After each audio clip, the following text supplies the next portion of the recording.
very much.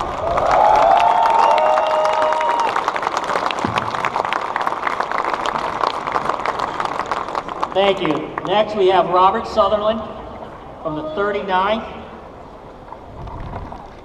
He was a pass house candidate, and he's a retired biochemist. Robert.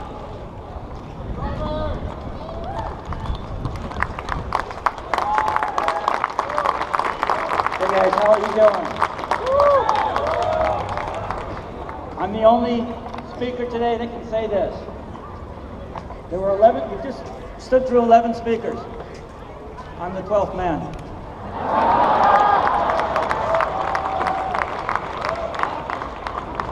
I'm Robert J. Sutherland. I'm an Air Force veteran. I salute all my military brothers. I graduated from Gonzaga University in Spokane with a degree in biochemistry. I researched DNA and developed cancer therapies my whole career out here in the Puget Sound. I'm not a politician. I'm an angry citizen.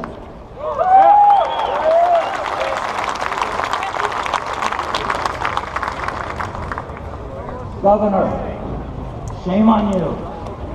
And shame on all the legislators that write and pass these bills and these laws that they don't back up and support our rights. They degrade it and take away our rights.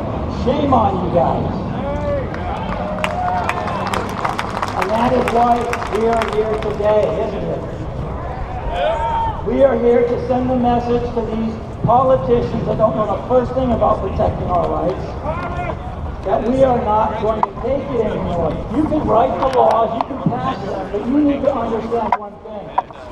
A law that is not in harmony with the Constitution is no law at all, and we will not comply. All laws that are not in pursuance or in harmony with the U.S. Constitution is notwithstanding. They are null and void. They're illegal. We are not under any obligation to adopt, follow, obey, or practice such laws. We will not bend our knee, Mr. Governor. We will not sit down. We will not remain silent any longer. We will not cower in fear. Together, you guys, we will not comply.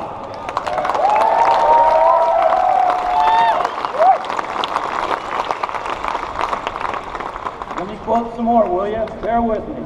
The Second Amendment states, a well-regulated militia being necessary for the security of a free state, the right of the people to keep and bear arms shall not be infringed. Our right. It is our duty to once again secure these rights. So how do we do that? First thing we have to do is defeat these crooked politicians that are taking away our rights.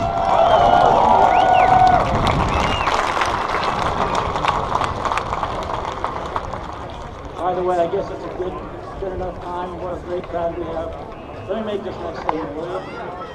I'm Robert J. Sutherland, and I hereby announce my candidacy for state representative in the 39th Legislative District.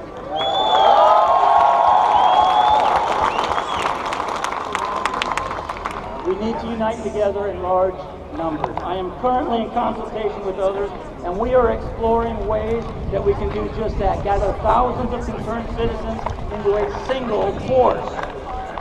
If they attack one of us, they need to know and understand they attack all of us. And we will unite and we will defend our rights. If they wish to create lists of gun owners and put us on a list, how would they like it if they themselves were put on a list? I'm not threatening. If they send armed personnel to one of our doors, kick down the door at 4 in the morning because they feel we violated an unconstitutional law, they must know and understand that they are kicking down 1,000 doors of ours. 10,000 doors of ours, guys. Maybe 100,000 doors of ours. We will unite and we will defend our rights. How you doing today? Nice sunny day for a little family outing, right? So let me give you a little intro about myself. My comrade over here, Alan Acosta, said I'm the national president of the Libertarians Motorcycle Club. I was a federal air marshal for 5 years working out of the Detroit field office. I was hired on right after 9/11, working in counterterrorism, and I had no idea what we were going to get hit with after 9/11, and that was the Patriot Act. And first, I want to salute all our veterans out there. I was a veteran. I was active Army for 3 years.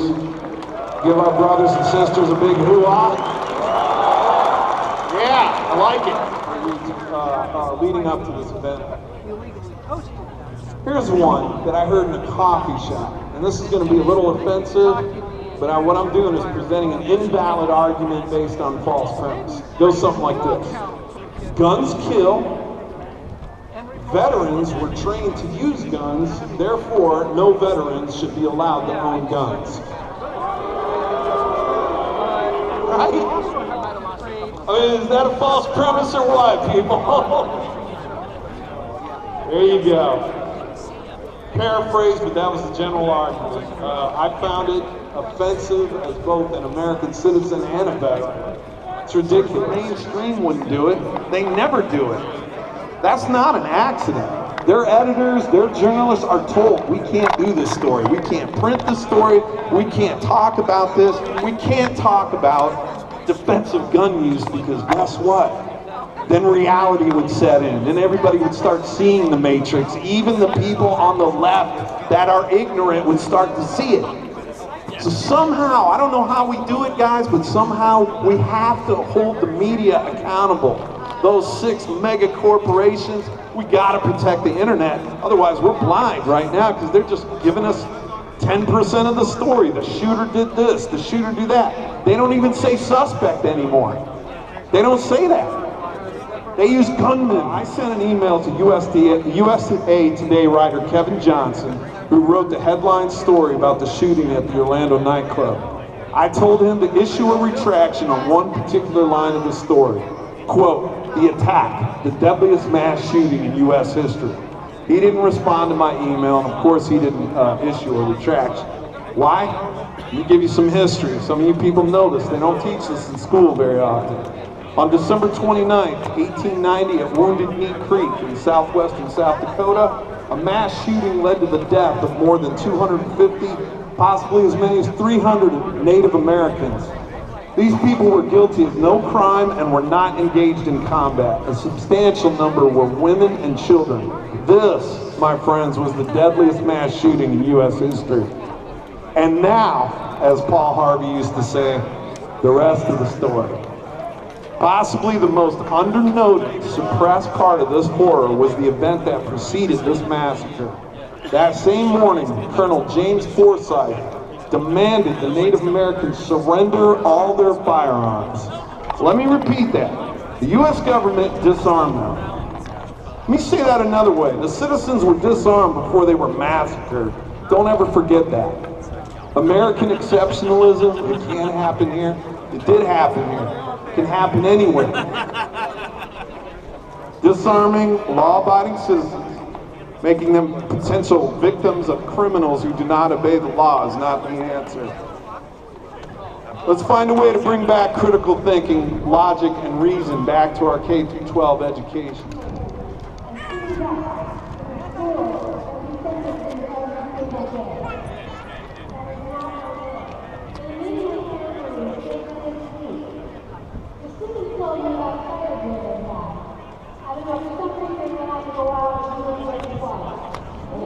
It was like the gates of hell opened.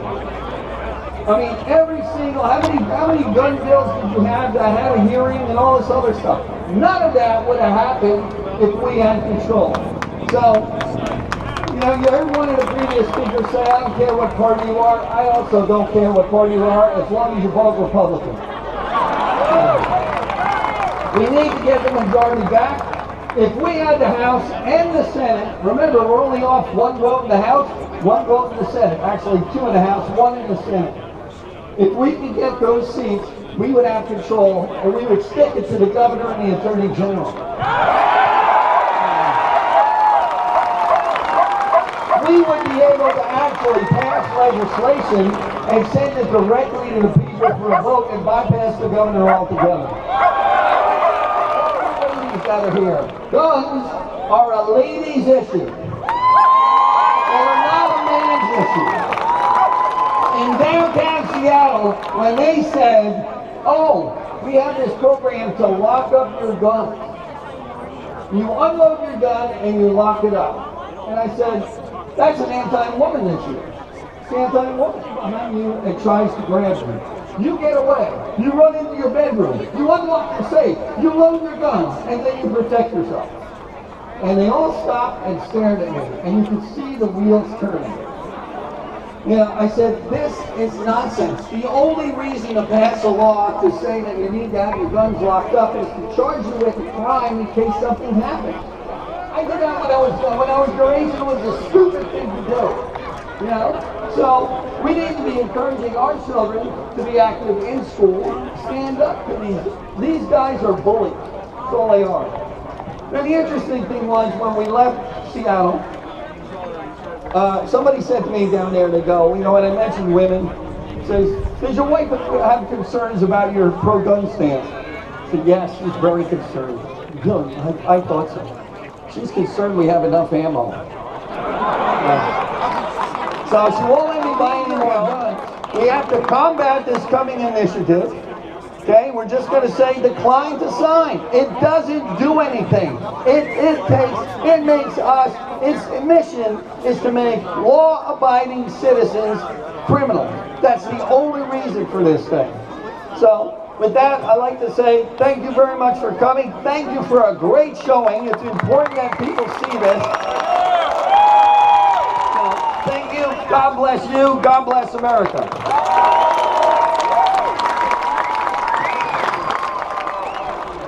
My name is Kyle Paskowitz, and I'm the founder of Family Court Reform USA. I'm here to talk to you about some issues I'm very passionate about, and to make an important announcement.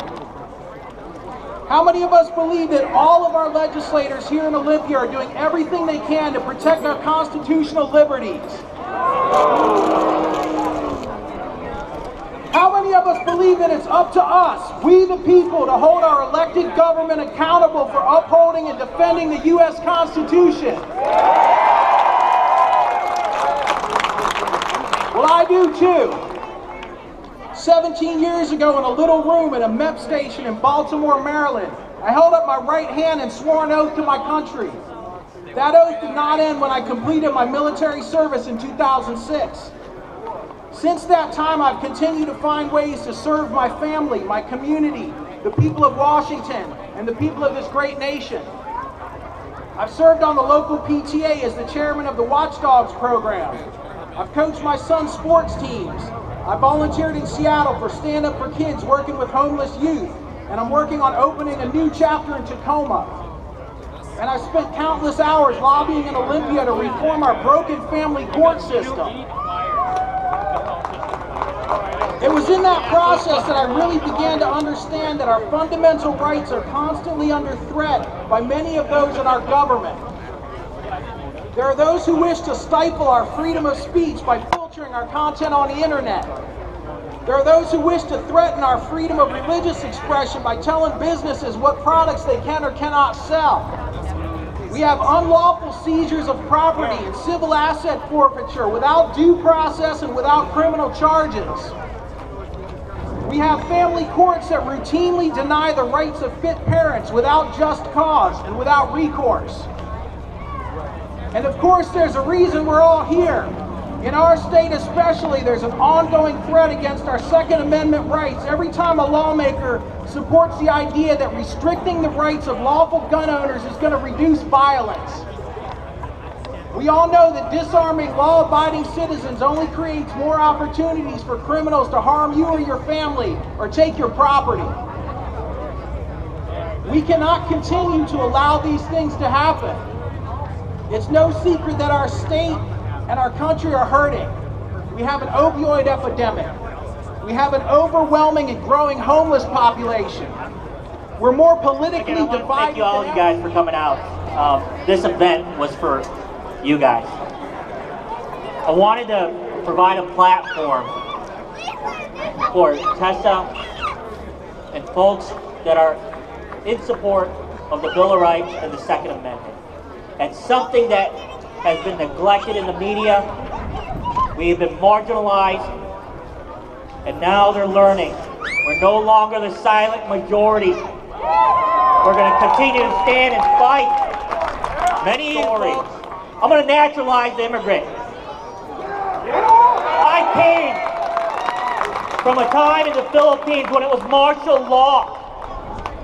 I remember as a child the tank treads hitting the pavements on the streets. I remember grabbing the bars from my window and counting those tanks, learning how to count. I didn't know it then, until I came to America and I found out what those tanks were about. They were tyranny. They were about tyranny. I understand when it's one-sided. I've seen it. I've deployed. I've seen it when the people are outgunned. I've deployed all over this world. I've seen it with my own eyes, and it's an ugly, ugly thing. And I don't want that to happen here. One thing why I do, I'm a community activist, and why I do the things I do. One, I want to leave this earth a lot better than I found it. Second, I want the freedom afforded to me, even more so than I have now, for my daughter. And for your children, because they are our legacy. They are going to inherit all this. And I'm going to continue to fight. And I will be here day in and day out.